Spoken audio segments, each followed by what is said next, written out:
Ladies and gentlemen, welcome back to the podcast. Today, we're very honored to have with us one of the guests that I yoinked out of the politics of storytelling at R.AGE Books just the other day, Mr. Ian Yee. Ian, it's an absolute pleasure to have you on this podcast. Thank you for accepting this invitation. Yeah, thanks for having me. Thank you. For those of you who are not in the know at the moment about who Ian is, so he is a celebrated journalist with, it's true. I mean, bro, I'm going to include your awards right there in the B-roll a bit later on, but for those of you who don't know, he's a major celebrated journalist who credits his team very much. I'm sure that a lot of people, in fact, do lots of good work to make That's right. what you do possible. 40 different awards, 2 Peabody Award nominees for his work in investigative journalism. You were part of the R.AGE team. I'm saying that right? Yes. R.AGE. Okay. That's right. Back in the day. Right. And the co-founder of The Fourth Media. It's a pleasure to have you speak with us today on the fascinating topic of, can a video change society? Can a video change society, Ian?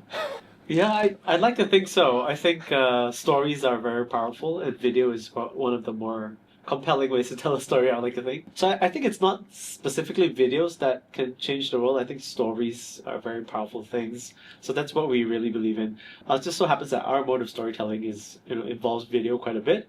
Of course, we do a lot of different types of formats as well. We've done text stories, we've done graphics, we've done interactive, online multimedia type experiences, but ultimately it just comes down to the core of it. A good story, told in the right way can really change hearts and minds, can really make a difference in the world. Wow, thank you for that. And one of the reasons why I was interested in speaking with Ian is because of the investigative journalism workshop that you did at R.AGE Books just the other day. Thank you for that, by the way. It was Thanks for coming. No, it was a pleasure. Return the favor now. I mean, I just saw it on Instagram and I was like, boom, let's get the train ticket, and before I knew it, then I was there. Yeah. But while I was there, I learned about your Predator in My Phone investigation, which you did by monitoring, which is a polite way to say stalking, Yeah.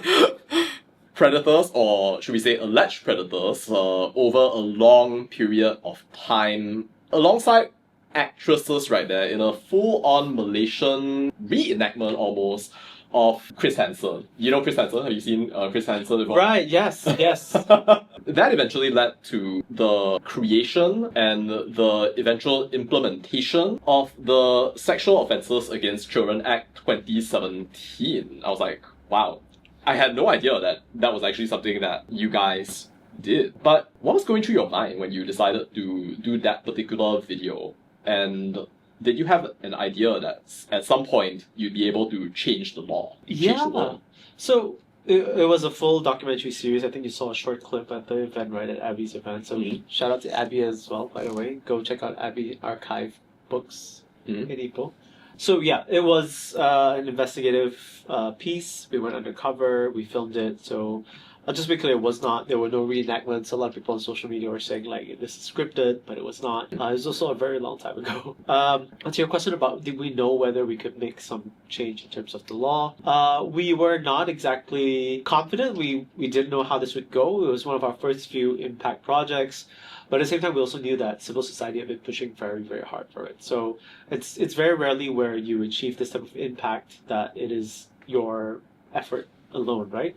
So in this case, we were really standing on the shoulders of a lot of amazing activists and NGOs that have been working on this for a long time, and in many cases doing much more work than we have, right? So they do a lot of work on the ground, helping survivors, going to court, going through very, very painful processes in order to get children the help and support that they need. So they are, in many ways, the real heroes. But I think what we came in was with the storytelling aspect, right? With the investigations, we were able to capture public, interest. And so at that point, we figured, right, we already have everybody's interest and everybody's attention because of our investigation and because of our stories, our content. Might as well work with these amazing heroes who have been doing all this work all this while to push through that law. That honestly, that law has been, they have versions of it, and we were just tapping into to what they were doing. Wow. It's interesting that you mentioned just like tapping into what they were doing. But do you remember that moment when it occurred to you, hey, this is a real thing, so we need to actually make a video about this. Like, this is worth doing an investigation. Like a specific moment, right? Yeah. Yeah, I think once you start seeing how these men are, what these men are willing to do in order to exploit children, it's hard not to just think like we need to go. Wow. We need to do this, right? Did someone like show you a picture, or like did someone tell you a story that made you just like reflect, like you're like, wow, this is majorly like messed up? Yeah, really. Like when you first start with the chat apps. So back then, the protections around chat apps were much lower because chat applications were fairly new at the time. So when we tried that people nearby friend finder type function, right? I don't think they have it these days. It was alarming, right, to see the type of messages that were coming in. Oh yeah. Random people, and we would make it very clear in the chats, like, you know, I'm 14 years old, I'm 15 years old. Like, do you think should we still hang out? Like, and then they would say, yeah, of course, just don't tell your parents and things. And once you see these messages, you're like, okay, we need to do this. And then we quickly reached out to our the people in civil society, the activists, and said, like, let's work together. We gotta fix this. Wow. Yeah. But a quick shout out. You know, back then, you know, people from UNICEF were super helpful. PS the Children, just a great organization helping children. A lot of them, that very quickly came out in support of what we were doing. Unfortunately, I guess sometimes that's just the way it works, right? People remember the viral video, but they don't know the great work that, you know, these activists have been doing for decades in some cases. So yeah, huge shout out to them. Absolutely. Yeah, and you know, Ian has been very vocal about celebrating the people who actually made this happen. I think that you did that like even in the investigative journalism workshop, and you also mentioned, if I'm not wrong, that you get to come to places like this, and then you get to like give events like this. You know, you just happen to be the face of you know, receiving the Merdeka Award amongst various other things. But yes, definitely a big shout out to the many people who made this very much possible. But I want to sort of zoom in to the personal aspect here of why you and not somebody else. Can you tell us about the Ian Yee who was young, who was at a stage of life before he ended up receiving these awards or being the face of the awards? Tell me a bit about what you were like as a young person and how we got to this point. Amongst other things, interesting fact, so you were born in Jinjiang, which you've spoken about as a new village. And interesting fact, do you know who else was born in Jinjiang? There are a lot of people born in Jinjiang, but you share a birthplace with Firdaus Wong. Oh! Fun fact. Who would have thought? Right. Yeah. But, yeah. As a young person, I was always a very happy-go-lucky, you know, person. Love to go out.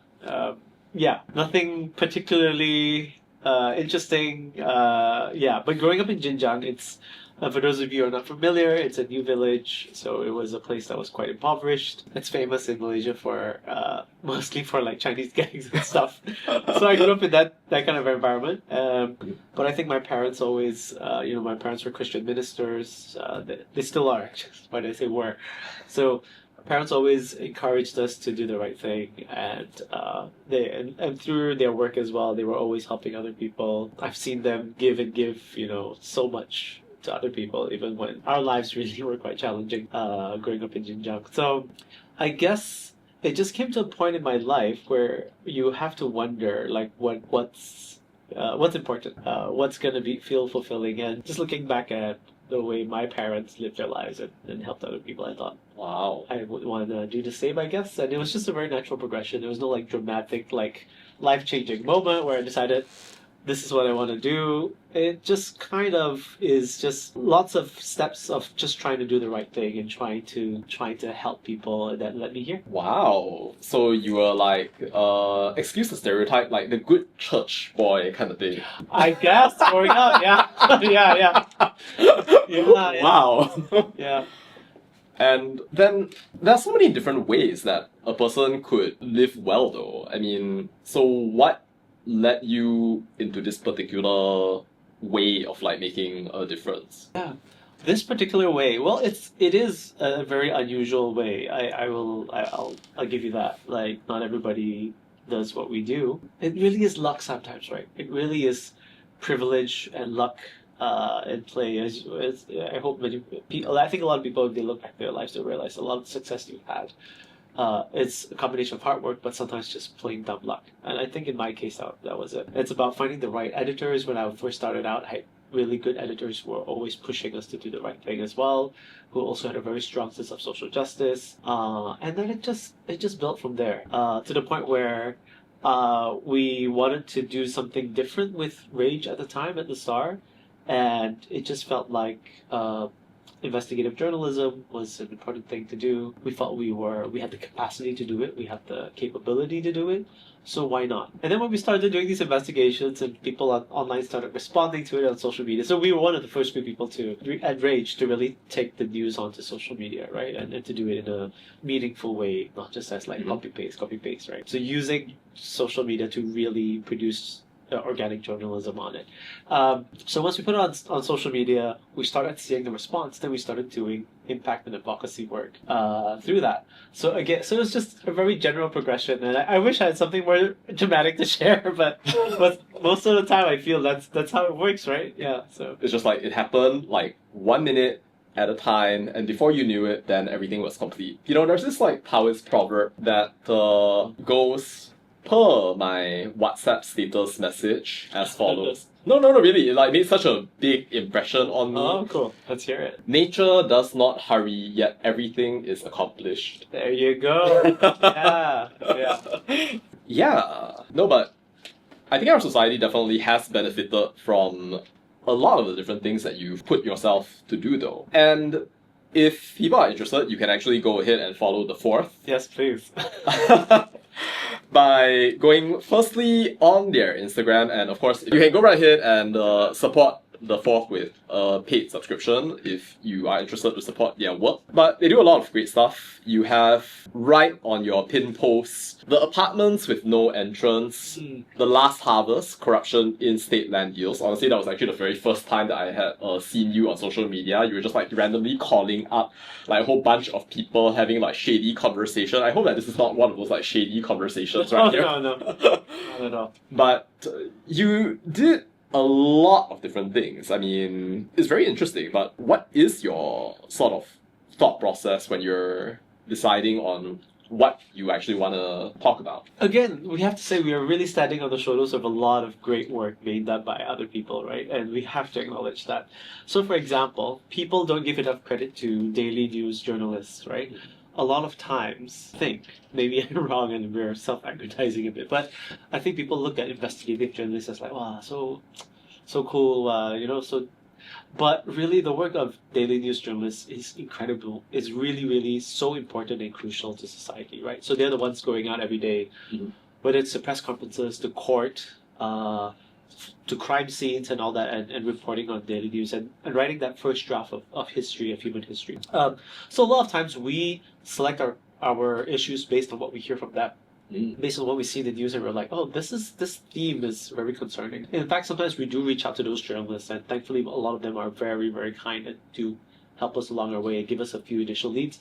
And then we get to dig deeper because we do investigative work, right? So for daily news journalists, it's a real slog, it's a real marathon. Every single day you're doing 2, 3, 4 stories sometimes. Back when I was a daily news journalist, it was 1 story a day. Right? You get sent out on one assignment, you do it really well, and then you find out as much as you can, and then you can follow up the next day, or you just get assigned something totally new the next day. And it's very tiring, and now because of the pressures of, now that there's social media, now that most of the traditional ways that media used to make money from, now all that money is going to Facebook, to Google, to TikTok. Because of that, there's so much pressure on these organizations to just keep churning out lots and lots of stories to come in order to survive, like financially. So now journalists are just doing way too much work. So shout out to them. The other group that we often get a lot of leads from is from, again, activists, civil society organizations. So we build those relationships over time. We help them as much as we can, in order to get their message out there. especially when it's something that we feel is meaningful, that it's important, then we'll do that. And over time, they know that they can trust us, they can work with us. When there's a lead, they'll bring it, they'll let us know, and then we can take it from there.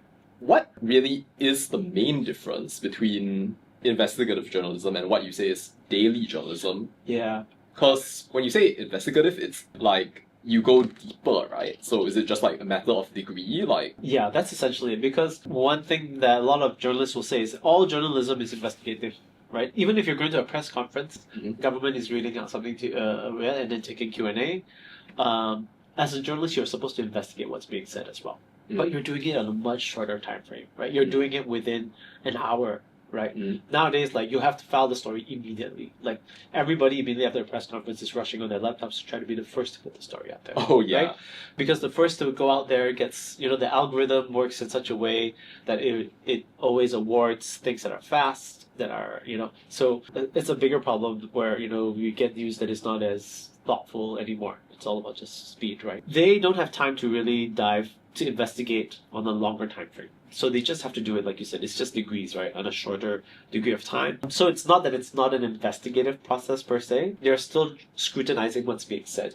They're still drawing back from everything they understand or have learned about this particular issue that the press conference is talking about, right? So they're still doing what journalists do, which is scrutinizing what's being, and trying to find, get as close to the truth as possible. For us as investigative journalists, all we do is we have more time, and we do it with slightly different methods because we have time to practice those methods. Both are crucial. In fact, in many ways, I feel like daily news is probably more important. It is also in some ways more challenging. It's just because of the nature of the work and the pace at which they operate. Well, I mean, if you're just casually going up to Khairi Jamaluddin's Instagram stories and then making those into news within 20 minutes after that has been published. Okay. So it depends how you do that, right? So there are platforms that say that they do news, but it's not necessarily journalism per se because, you're going to, let's say, a famous person's social media, taking what they say and regurgitating it and putting it out there, right? You're just you're in a way copying and pasting it, right? And sometimes in a different format, but essentially whatever they're saying, you're putting it out there again.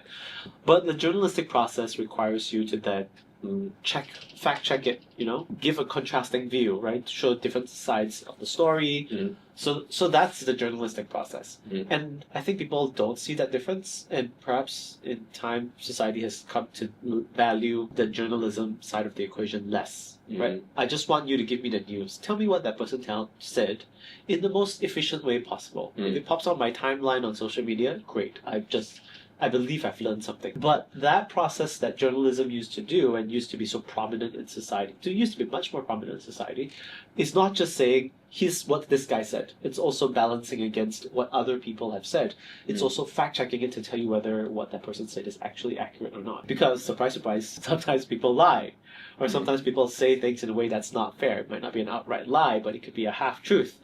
And there's all kinds of gray areas in between. So our job as journalists is to get people as close a version of the truth as possible. Right. I'm curious about your thought process when it comes to investigating even, because like you said, it takes significantly more time, right? But then, when we look at, for example, Predator and My Phone in retrospect, right? Yeah. We can all agree that those people were horrible people. I don't know if they still are horrible people. I'm not sure how likely people are to just casually change like that. But then back then, how were you justifying to yourselves that, hey, this is a particular person, we're going to commit our resources to investigating this person? And as I learned from the investigative journalism workshop, there are some pretty intense things that go on behind the scenes. You might find out where this person happens to work, what their patterns are, where they go, what they've been doing, and you collect all sorts of information about them. Yeah. But then, how do you sort of go from hey, we're not sure whether we should kacau or not, otherwise we'd be called stalkers kind of thing. Yeah. I don't know if that's ever a concern that you've been thinking about as you kind of embark on these journeys. Yeah, for sure. It's definitely a huge part of our thinking. So we always believe that when we do an investigation like this, we have to be sure that this is of public interest, right? This is important for the public to know, and that's what journalism is supposed to do. We're discovering the truth. We're trying to get as close to the truth as possible and communicating to the public for their best interest, right? So in this case, we need to, for example, if somebody does sue us, right, and say you were stalking me, you were harassing me, or whatever, we need to go to court and prove that this is actually was in the public interest. We weren't doing it just to harass you or to make your life difficult, but this person, we should be able to show that yes, this person was causing harm, potentially causing harm to society or whatever it is. We have to show that this is a matter of public interest. I see. So in most cases, like in this case, we needed to make sure that whatever they were saying to us on those chats, it could be potentially harmful if they were doing this to other children. Then we'll proceed. Then we'll dig deeper. Then we'll go find out more about who they are, things like that. Yeah. Okay. But if we realize that quickly, no, this perhaps is generally somebody who was just looking for a friend, who was trying to have a conversation with someone and just happened to stumble upon a 15-year-old's account and wanted to have some friendly conversation, and it never went. There was never anything inappropriate. Then we would just say, that this person does not warrant our investigation. It would not be fair for us to continue investigating this person. But in many cases, you talk enough, spend 1 or 2 days chatting, the conversation quickly escalates to something that we feel was of public interest, that we feel warrants our investigation. Oh, it definitely is of public interest. Yeah. And of course, on top of that, we also speak to a lot of experts to see where the line is drawn, right? We were working with activists, and then the police would tell us also, what is the modus operandi, right? And then we'll say, oh, this matches the modus operandi that the police told us. So we will proceed with the investigation. Yeah, it really seems like you need to stand on the shoulders of giants, because it's not just you. Yeah, everyone does. Never forget all the work all the people that have come before and have done great work. You're doing yourself a disservice if you don't look back at. Of course, past generations have made a lot of mistakes too. In many ways, your generation's gonna deal with the fallout, in terms of That's true. climate disasters and things like that. Thank you, boomers. Yeah. But also, they've all been, I think, in every field, especially in ours when it comes to social impact and journalism, they have been great people trying to do great work all this while. I know Malaysian media sometimes is very much maligned by the public, but if you look close enough, there were a lot of journalists who were genuinely doing a lot of great work. Yeah. And sometimes they were not rewarded for it, sometimes they were not appreciated, and they end up giving up, and in some cases they move on to other things, but in many cases they say, if nobody's going to care that I did all this investigative work, then I'll just continue just doing normal I'll just do what's told of me and get on with my life, because it can be very disheartening for a lot of them. So I do see a lot of veteran journalists in our industry that have just kind of what am I going to do? It's too late for me to change careers, so I'll just continue coming in and yeah, so it's a type of, that's a problem with journalism in the country. It's a systemic issue. So yeah, I would say, I know it's a very cliche thing, but to give a lot more grace to Malaysian journalists and work with them and to help build the whole ecosystem up again. Wonderful. Thank you for that. In line with the title of this video, then, I'm going to ask you a direct question. Ian, do you feel that you have changed society? I definitely feel as a team we've had impact. That's what I would say.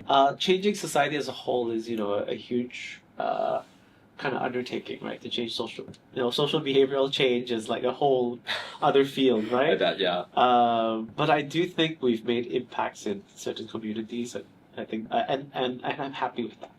We can't all create high-level societal change, right? But in the communities that we've gone in to tell stories about, all we can hope is to make things a little better. And I think we've done that. Wonderful. Thank you for that. And when you think about even the people who are watching your work and supporting the fourth, in addition to supporting the first three. Fun fact, by the way, for those of you who are watching, the reason it's called the fourth is because it's a reference to the fourth estate. That's right. So you have the executive, legislative, judiciary, and then you have Ian. And then you have the media. It's supposed to be the fourth power in society to hold those three branches of government accountable. So that's where we got our name, because we feel like that role of journalism has, it's kind of like a check and balance on the three branches of government. That role has been diminished, greatly over the past like 20 years. So people don't even know the term anymore. So most of the time, I would say it's when we tell people, oh, it's a tribute to the concept of media as a fourth estate. It's an ode to that. A lot of people are like, oh, I have no idea what's the fourth estate. So we want to bring back that concept, not just among the media fraternity, but also among the general public, to remind them that you need to have a fourth power to hold, your executive, judiciary, legislature accountable. Yeah. Yeah. Thank you for that. There are people, surely, who are watching this at the moment who are thinking about that. Maybe some people have a stronger degree of self-belief. Maybe some people have a lesser degree of self-belief. But from your experience of impacting the communities that you have impacted, what would you say to someone who wants to play that role of being able to hold power to account, or to be able to make a difference with the work that they do in perhaps content creation or in speaking about things on social media? How can a person successfully do that also in a world where what we see, what we experience, what we think is mediated through social media algorithms? Yeah, good point. I would say don't buy everything you see on social media, right? Good advice. I think sometimes the work that is unseen, that is the most important. The small acts that go unseen, that people don't record and edit and put on social media to very emotional music. So Cue emotional music. yes. So I would say every small act counts, right, in your community. So for example, I always like this example. Like, I live in a community where like the president of the Residents Association was an absolutely wonderful person. Went above and beyond to help everybody, and I would argue that is has such a huge impact on our community. Even to the point where I remember during lockdown, there were some migrant workers and refugees living in our neighborhood, and the president of the RA was like getting everybody to help. Like the rest of us were fairly privileged, we're well off. So, but they should say this community does not have the access that we have. So, and everybody chipped in. So that's incredible impact on its own. So this is the type of person that doesn't go around advertising what they do. Just helps and gets work done, and just keeps going. So not everyone has to do what we do, but that doesn't mean their impact is any less important. So very philosophical. Wow. So if I'm getting what you're saying correct, then you're suggesting that people shouldn't place so much emphasis on having things be visible, but instead just focus on making the differences in the ways that are significant to them. Is that what you're trying to get at? Do it in ways that are significant to the community that's around you. I think that is good enough. That is not just good enough. That's already a wonderful thing to do on its own. But obviously there are other ways there's so many ways to create impact. One of them is through investigative journalism. That's the one that we've chosen. And unfortunately, it's just the one that sometimes gets kind of lionized in a way, right? Which is a lot of us see it as an unfortunate byproduct, because I think the best journalists are the ones that you will never have heard about. Right. So a lot of the best journalists, they don't want to be in front of camera. They do a lot of great work behind the scenes. So for us, and for those journalists in particular, it's just unfortunate that in this day and age, you need to have a brand. You need to be on social media in order to get attention, and the work that we do on social media gets us sometimes that type of attention as well. But that is like the least important. Like, if we could do the work we do without having to get all that attention, if we could create the impact that we could create without having to play the social media game, we would do it immediately, in a heartbeat. Like, we'd rather not have to publish anything if necessary. But unfortunately, this particular moment in time, we have to do it, right? That's the system that we're dealing with in terms of social media algorithms. We have to get on the platforms. Sometimes we have to be visible. We have to put our faces on it in order for it to get traction. But if we could create impact without any of that, most of us would jump at it and say, yes, please, yeah. Thank you for that. I was kind of not expecting that, but Here's a rapid fire question for you. No. Amongst all of the different investigations that you've had so far that you had to publish, your favorite, please? It's hard. Yeah, no. Well, very good, this journalists. Don't answer so quickly. Just pause for a while. Yeah. Not sure. I can't do rapid fire. I have asked people to do rapid fire before, but I don't like doing it. What? It's because it's not something that you necessarily enjoy doing, you know? It's an investigation. It's not something that you're like, that was so much fun. Mm-hmm. So you don't really think of it in those terms, right? Okay. It's something that had to be done in order to create the impact that we wanted, the impact that we feel is necessary. So yeah, you don't really have like favorites. Okay, fine. Yeah. Let's reframe it. Most consequential. Consequential. Oh, many. I think 500 moments later. They're like two, I guess, that consequential, which has made a big impact. Well, that would obviously be Predator My Phone. We still use it as a big case study for us on the model that we have in terms of creating impact through investigative journalism. The other one that I think is a bit lesser known, but I've always been quite proud of, is we did something called the Stand Together campaign. So a few years ago, I think people may have forgotten this already, but there was a huge series of really bad bullying cases. Within the span of a year, a couple dozen children were tragically passed away due to incidents of bullying. And country was going through this whole period of soul searching because how could this happen? And there were a lot of anti-bullying campaigns happening. Right, there was a lot of there was like bullying is terrible. That type of messaging that I feel unfortunately is very common in Malaysian schools, right? Yeah. You did this before the Zara Karina case, right? Way before, yeah. This way was before. Wow. So we came up with an idea instead. We said that we should run a pro-kindness campaign. It shouldn't be anti-bullying, it should be pro-kindness. Right? You can't just tell people, stop bullying. The things that you've been doing in school that, have been happening all this while is wrong. Just stop it. That's just not how human behavior works, right? Yeah. We've taught kids that this is okay all this while, and now you're just telling them to stop, right? Society has taught them this, right? Yeah. Let's be clear about that. The way our education system has been set up has tolerated it to a certain extent, whatever it is, but it's happening. That's debatable, but whatever it is, it's happening, and children weren't born to become bullies, right? Something happened. Instead of telling them just stop, we say you need to practice this instead. From a younger age, tell them you need to be pro-kindness, to have empathy for other people, and that's how we're going to stop bullying. Not just by telling them bullying is terrible. So that campaign, we were basically calling on the Ministry of Education to observe a National Kindness Week in schools every year to reinforce this message, and it was not just a week. That week launches, programs that are either developed by the students themselves, as well as a curriculum that teachers can apply throughout the year. Right? So it's things about, like I said, building empathy skills, classroom lessons, things on conflict management, things on emotional regulation. So that happens throughout the year as well. But once a week, we spotlight the importance of kindness and empathy in education. And it wasn't just something that was directed to the students, it was also directed at the teachers. So teachers, a lot of them who then came to our workshops, we had massive impact. 10,000 students and teachers came to the programs. A lot of the teachers were saying, actually, this is what we want. We want somebody to teach us how to be kinder to our students, to how to manage our own stress as well. Because they don't want, all the teachers say, we actually love our students.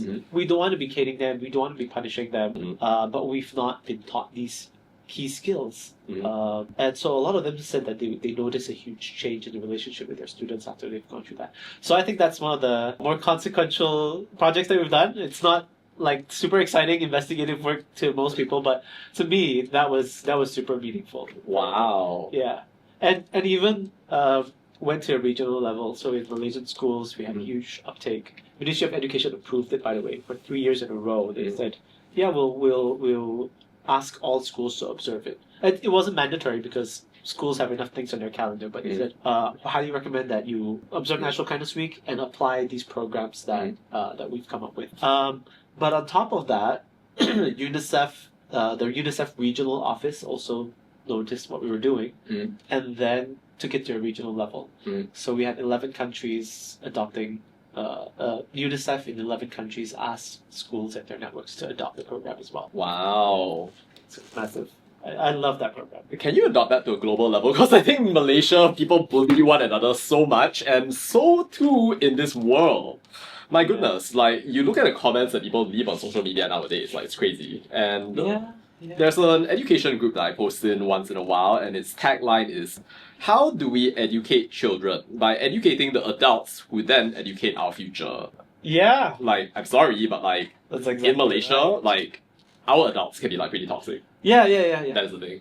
And that's actually was a huge part of that campaign. We were saying like to the students, and then after that we also it was a huge campaign that had a lot of different elements, right? There were like grants for students to run their own kindness projects. There were grants for teachers to support their kids. There were workshops for educators, for parents, for students, everything. But one of the ones that I liked the most was the Kindness Leaders Fellowship, right? So you have students who are student leaders or who want to be student leaders, and we're preparing them with these empathetic leadership skills, right? So a lot of times we think leadership has to be tough, you have to be brutal, you have to be cutthroat in order to survive. But actually that's the world that we created, right? So on that point, actually, I don't know, like, sometimes it's hard, right? Like, I feel like you need moral reasoning as well. Because, like, sometimes, like, let's say, for example, that a parent, right, disciplines their child. They might do it because they believe that, like, you know, if I don't do this right now, spare the rod for the child, that might appeal to your sort of like, you know, good Christian boy upbringing, right? So, being apparently harsh to a person could actually be kind to them at some later point as well. So, it can be hard to think about that. No, well, I guess it depends on the outcome that you want, right? So if the outcome in the longer term is that you want a child that does not believe violence is a way to create an outcome, then if you're thinking of the longer term, disciplining them with corporal punishment does not make sense. Right. But if your outcome is, I need the child to stop now, and I know many teachers and parents who are extremely stressed out, and sometimes they resort to that. I mean, it's not a moral judgment, right?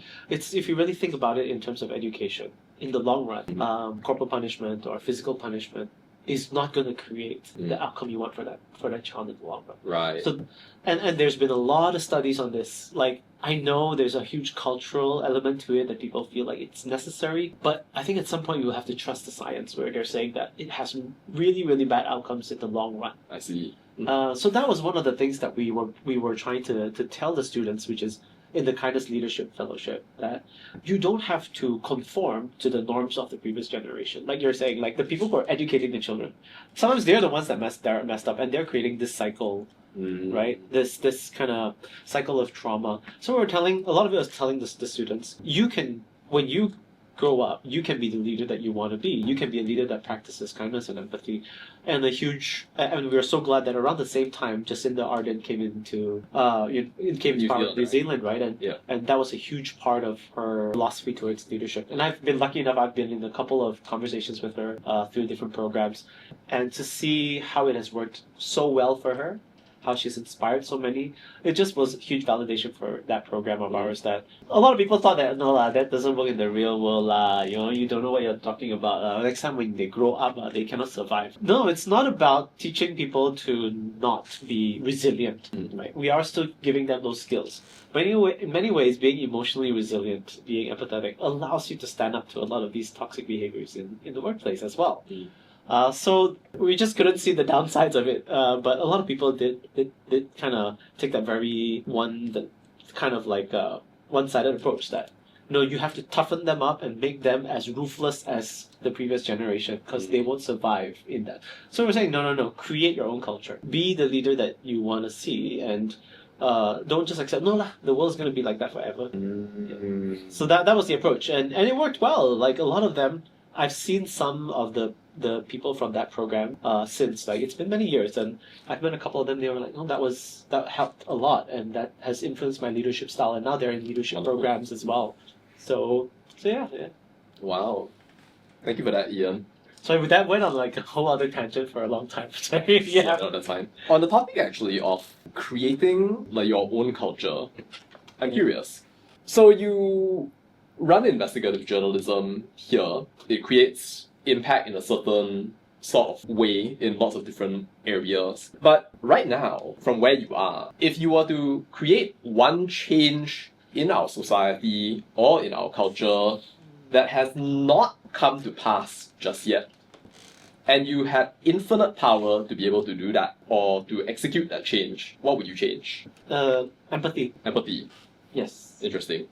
What we found a lot in our investigations is when we look at people who do things like drug trafficking, human trafficking, and the people who are behind it, a lot of people wonder how could they be so awful to do this, right? Because they're talking about human trafficking. We've sat with survivors of trafficking who said like their lives were completely destroyed. They've not seen their families for many years, and there's no pathway for them to potentially to see them for many years more.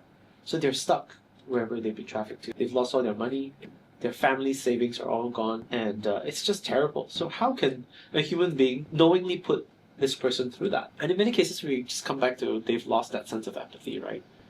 They come from an environment where people accepted that you just have to be that way in order to get by, and which also then speaks to a lot of other issues in terms of how the world operates, right? And that's where the Kindness Leadership Program came from, like the Together National Kindness Program came about as well. We need to start earlier so that we don't have to now we have less things to investigate and wonder why did this have to happen? Right. But if I think along the way somebody had shown kindness and empathy to some of these people, or these people were able to maintain their sense of empathy and understand what they were putting the other person through, perhaps they would have made different decisions. Right. Or if their society in general was a bit more equitable and thinking about the needs of everyone, perhaps it wouldn't have given birth to all the issues that were there in the first place. Right. So whether it's although if there were no issues in the first place, then you would not have very much to investigate. And we are perfectly fine with that.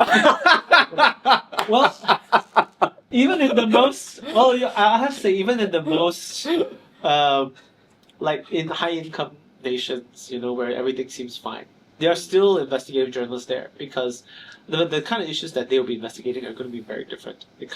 And it's not going to be, the scale of human suffering may not be as large as some other countries where the socioeconomic status is much more challenging. So I think there's always going to be a role for investigative journalism wherever there's government, wherever there are power structures. There needs to be an entity there holding them accountable, making sure they're doing the right thing. And I know this is very wishful thinking, a lot of you. So after all the kind of hard-edged things that we've gone through, it still comes back to that, right? At the end of the day, we just have to be kinder to one another, more empathetic to one another, put ourselves in each other's shoes. And I think the world would be a much better place for it, and we would have less of these very depressing investigations to do. And we can investigate more uplifting things, perhaps. Yeah, or just spend more time. How to do yoga poses, maybe? Yeah. Let's put it that way, yeah. Sure. Yeah. Wow. Thank you so much, Ian. This was wonderful, and I feel that God has put you in the place that you are in for a specific reason. I don't think that a lot of people would be able to do what you're doing, but I think Malaysia and the world are all the better for that work and for the calling that you put yourself through. So thank you so much for everything that you've done for our society and the more that you will do in the days ahead. Thank you. And I just have to say one more time is that it's really not me. We have a great team. And they do most of the most important work behind the scenes that I think a lot of people don't see. So yeah, just huge credit to everybody who's been involved in our work before and who's played a part in helping us get to where we are today. Wonderful. Ladies and gentlemen, that's Ian Yee. Ian, thank you so much for this conversation. Thanks. God bless. Thanks for having me. Thank you.